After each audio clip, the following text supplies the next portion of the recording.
Start by adding a 1 cm diameter bead to the top of an 18-gauge paper-covered wire with hot glue. Make sure the wire does not poke out above the bead.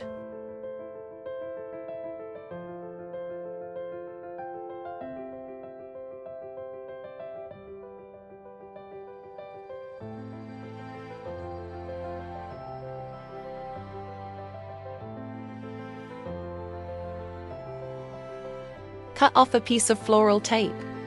Fold it in half. Stretch to activate the glue, and then twist to form a string.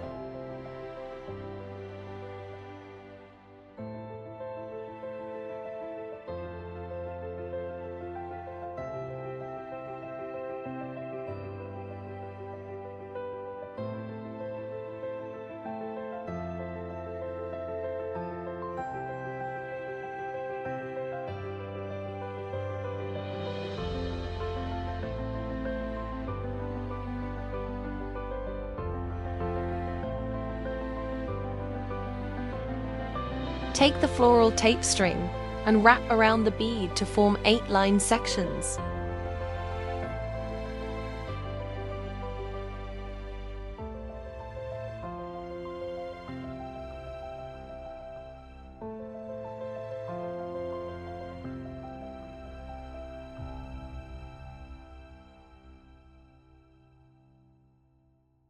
After the second wrap, press tape string down onto table to flatten, and press the strings together, which will help hold string in place.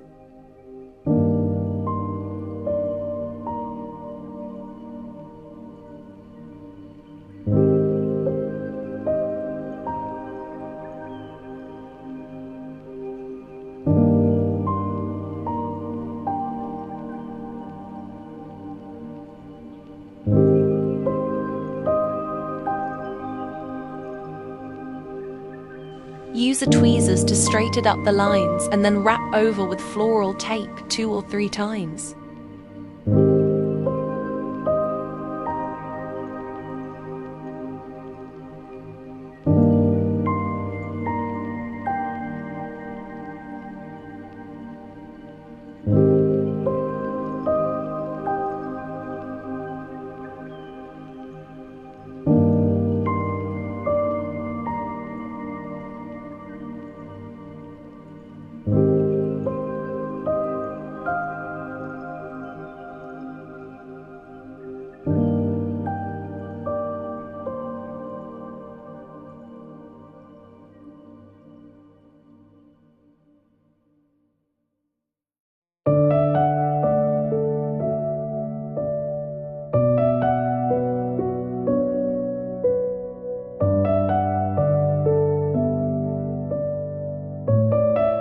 Cut off more floral tape and wrap down from below the bead.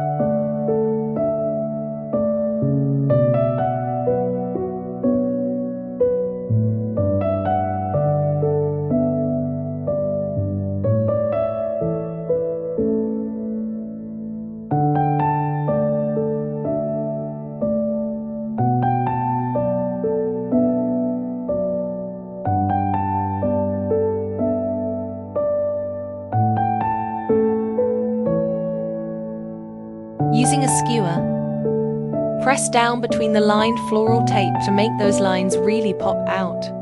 You can also use some tacky glue whilst doing this to secure the floral tape wrap. Taking a fully outstretched piece of white 180-gram crepe paper, I cut a piece that is 32 centimeters long by 6 centimeters tall. Fold in half against the grain and cut piece in half. This will make 2 centers.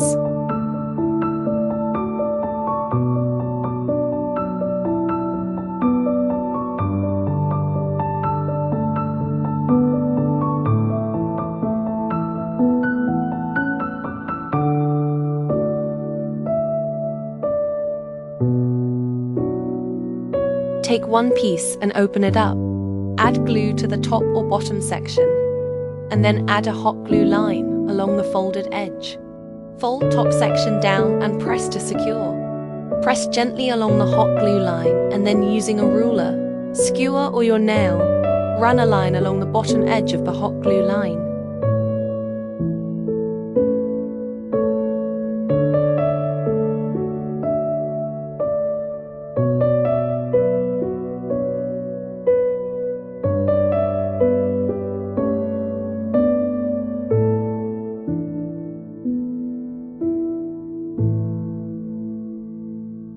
Use a green marker to add green just below the hot glue line, front and back. Using a yellow marker, color the hot glue section, which will be your stamen tips.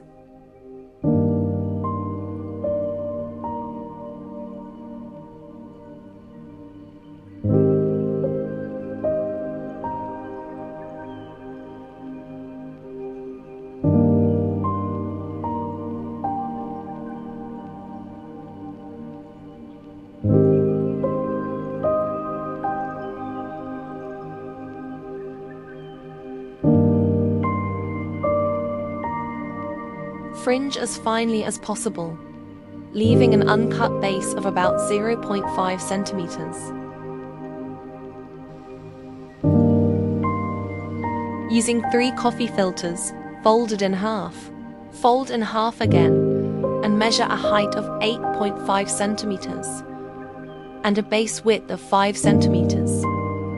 Cut your petal out. You can then use this one as a template for the other two. You are essentially cutting out double petals.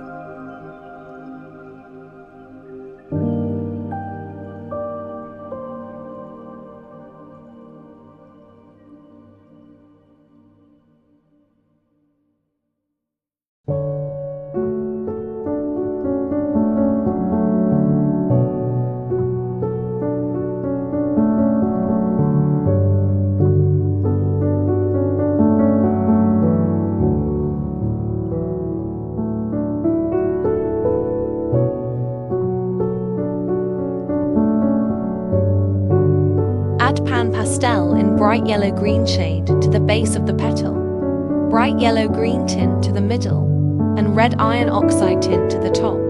Open up the petal and repeat on the petal behind. Turn over and add bright yellow-green shade to the base of the back of the petal set.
Next, you will crumple up the petals to create some texture and break down the paper for a more realistic petal.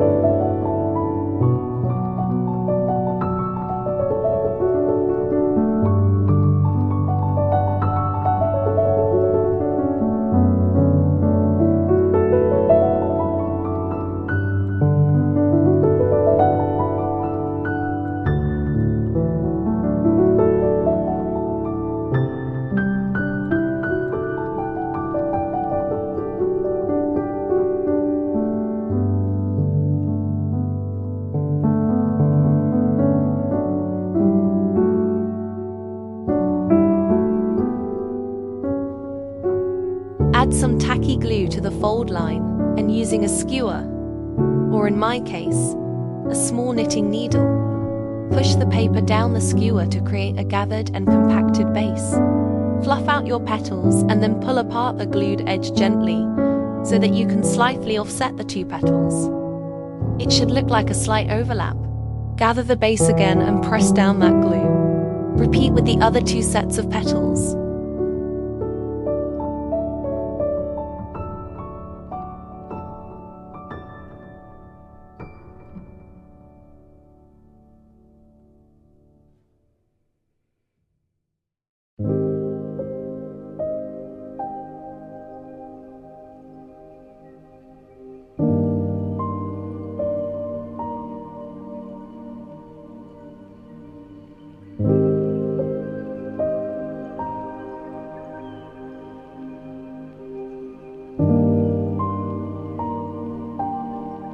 Cut a circle out of some cardstock and then cut a hole in the middle big enough to slide onto your stem. The size of the outer circle isn't important as we will be trimming it off afterwards.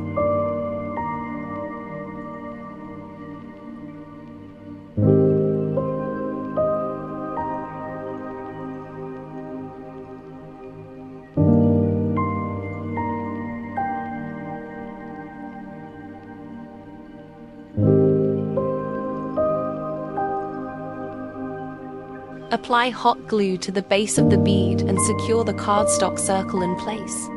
Start wrapping your fringed stamen around the pod. The stamen will be glued onto the cardstock and not the pod or wire stem. Once wrapped, cut off the excess cardstock.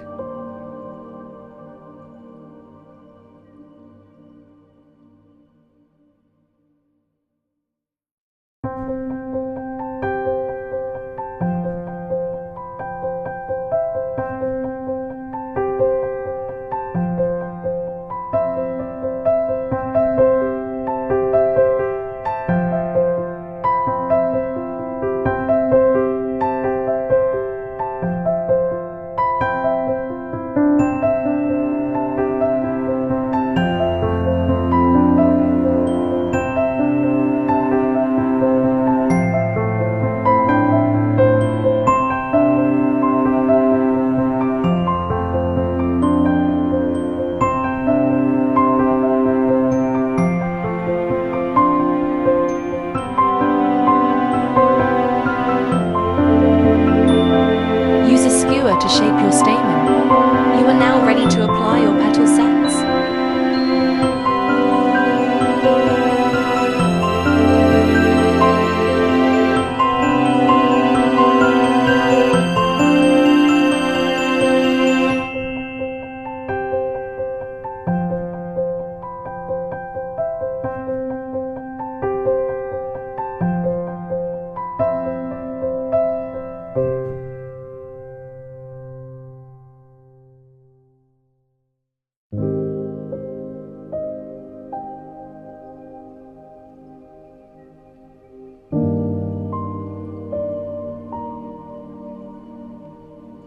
Create a little fold in the center of your petal base and add a line of hot glue, and then apply to the underside of the cardstock that you added. Gather the base of the petal onto the cardstock and then repeat with the two other petal sets by overlapping each set slightly until all petals fit around the poppy.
necessary, add a few dots of glue to attach petals together to close up any open spaces. Fluff out your petals and feel free to cut down the inner petals so that they're slightly shorter than the outer ones. Gather up the petals one more time and then open back out and shape. You will finish the stem by wrapping a few times with green floral tape.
Your poppy is now complete. Should you give this a try? I'd love to see and share your coffee filter poppies on Instagram. You can tag me at black_tree_designs. Thank you so much for watching.